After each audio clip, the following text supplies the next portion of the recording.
Hello my dear students, आज हम करने वाले बच्चों क्लास 6 की हमारी विज्ञान और हिंदी की वर्कशीट है। बच्चों हम दोनों वर्कशीट आपको इसी वीडियो में प्रोवाइड होंगी। ठीक है बच्चों, आपको कहीं पर नहीं जाना है। ठीक है, सबसे पहले आपको विज्ञान की वर्कशीट करवाऊंगी मैं। ठीक है, उसके बाद हिंदी की। ठीक है, तो सबसे पहले हम विज्ञान की वर्कशीट करेंगे। तो हमारी वर्कशीट नंबर है बच्चों 33। आज हमें डेट है 12 नवंबर। बच्चों विद्यार्थी के नाम में आपका नाम आएगा और कक्षा अध्यापक के नाम में आपकी टीचर का। ठीक है, प्रकाश, छाया एवं परावर्तन। ठीक है बच्चों, आज का हमारा टॉपिक है, तो स्टार्ट करते हैं। एक अंधेरे कमरे में टॉर्च जलाए और टॉर्च के सामने अपना हाथ लगाने पर आप टॉर्च के सामने दीवार पर बने अपने हाथ की छाया देखेंगे। आप अंधेरे में छाया नहीं देख सकते। छाया बनाने के लिए आपको प्रकाश के स्रोत की आवश्यकता होती है। जब प्रकाश का मार्ग किसी वस्तु द्वारा बाधित या अवरुद्ध होता है तो वस्तु के पीछे के क्षेत्र में अंधेरा रहता है, क्योंकि प्रकाश उस क्षेत्र तक नहीं पहुंचता है। ऐसा इसलिए है क्योंकि प्रकाश का एक सीधी रेखा में चलता है। ठीक है बच्चों, यहाँ पे हमें दिखाया हुआ है बच्चों, आप देख सकते हैं ये जो हमें प्रकाश दिखाया गया है, यहाँ पे वस्तु के द्वारा प्रकाश का एक हिस्सा रुकने पर छाया का निर्माण होता है। ठीक है बच्चों, इस तरीके से। ठीक है, फिर हमें देखा है बच्चों, हम एक दीवार पर, जमीन या किसी भी सतह पर एक छाया देख सकते हैं जो एक पर्दे के रूप में काम करती है। अपारदर्शी वस्तुएं पारभासी वस्तुओं की तुलना में अधिक गहरी छाया उत्पन्न करती हैं। एक अपारदर्शी वस्तु प्रकाश को पूरी तरह से रोक देती है, जबकि एक पारभासी वस्तु प्रकाश को आंशिक रूप से वहां से गुजरने देती है। ठीक है, फिर एक पारदर्शी वस्तु शायद ही किसी की भी छाया का निर्माण करती है, क्योंकि यह प्रकाश को माध्यम से गुजरने में बाधा नहीं डालती है। ठीक है, अतः छाया देखने के लिए हमें एक प्रकाश स्रोत एवं वस्तु और पर्दे की आवश्यकता होती है।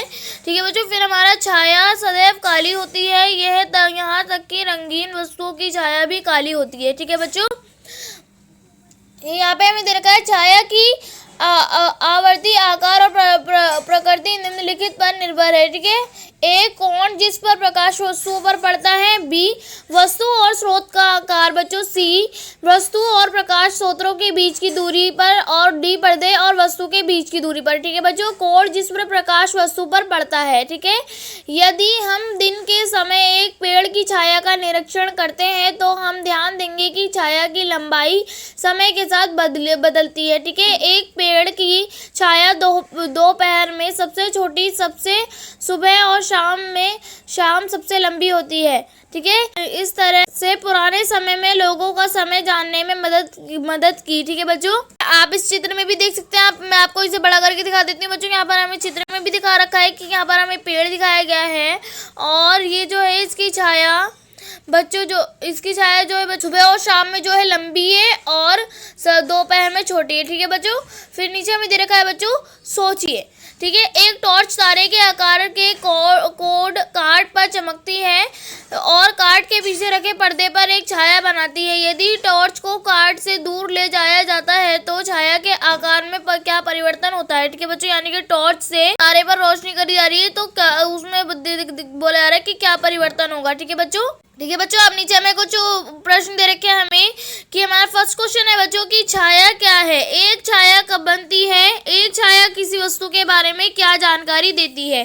ठीक है बच्चों, तो आप इसका आंसर लिखेंगे। छाया एक अपारदर्शी वस्तु के पीछे का अंधेरा स्थान है जहां प्रकाश नहीं पहुंचता है। छाया तब बनती है जब प्रकाश का एक भाग वस्तु द्वारा अवरुद्ध हो जाता है। छाया हमें वस्तु के आकार के बारे में जानकारी देती है। ठीक है बच्चों, ये हो जाएगा हमारा फर्स्ट का आंसर। ठीक है, हमारा सेकंड क्वेश्चन है बच्चों कि क्या वस्तु का रंग छाया के रंग को प्रभावित करता है।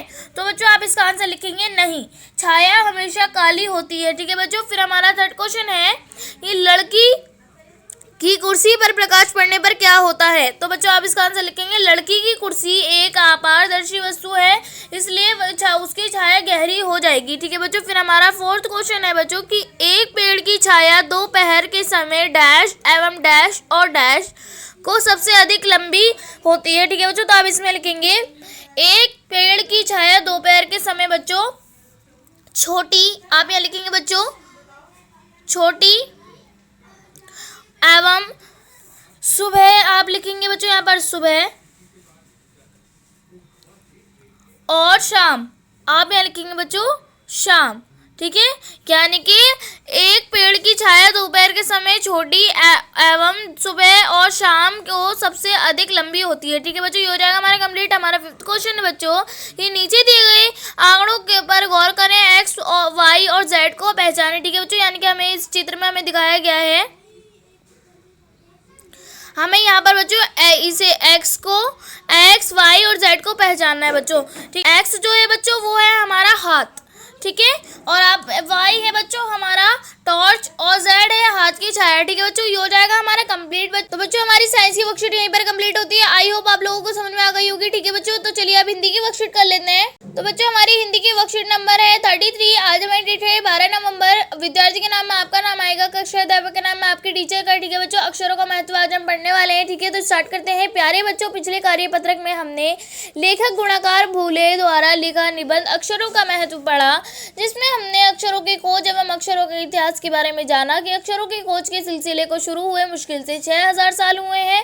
तो चलिए अक्षरों के इतिहास के विषय में आगे विस्तार से जानते हैं, ठीक है बच्चों। तो बढ़ते हैं आगे। अक्षरों की खोज के साथ एक नए युग की शुरुआत हुई। आदमी अपने विचार और अपने हिसाब किताब को लिख कर रखने लगा। तब से मानव को सभ्य कहा जाने लगा। आदमी ने जब से लिखना शुरू किया तब से इतिहास आरंभ हुआ। किसी भी कौम या देश का इतिहास तब से शुरू होता है जब से आदमी के लिखे हुए लेख मिलने लग जाते हैं। इस प्रकार इतिहास को शुरू हुए मुश्किल से 6000 साल हुए हैं। उसके पहले के काल को प्रागैतिहासिक काल यानी इतिहास के पहले का काल कहते हैं। अतः हम देखते हैं कि यदि आदमी अक्षरों की खोज नहीं करता तो आज हम इतिहास को ना जान पाते। हम यह ना जान पाते कि पिछले कुछ 1000 सालों में आदमी किस प्रकार रहता था, क्या क्या सोचता था, कौन कौन राजा हुए इत्यादि, ठीक है बच्चों। तो अब नीचे हम पढ़ लेते हैं। नीचे गद्यांश को ध्यानपूर्वक पढ़कर पूछे गए प्रश्नों के उत्तर दीजिए, ठीक है बच्चों। तो हमारा फर्स्ट क्वेश्चन है कि कब से मानव को सभ्य कहा जाने लगा। ऑप्शन का है बच्चों हमारा जब से वह अपने विचार और अपने हिसाब किताब को बताने लगा। खा जब से वह अपने विचार और हिसाब किताब को लिख कर रखने लगा। गा जब से वह विचार व हिसाब किताब को समझने लगा। घा उपरोक्त सभी। तो बच्चों आंसर होगा बच्चों हमारा खा जब से वह अपने विचार और हिसाब किताब को लिख कर रखने लगा, ठीक है बच्चों। ये हो जाएगा हमारा कंप्लीट। फिर हमारा सेकंड क्वेश्चन है बच्चों कि हमारा इतिहास कब आरंभ हुआ। ऑप्शन का है आदमी ने जब से सोचना शुरू किया।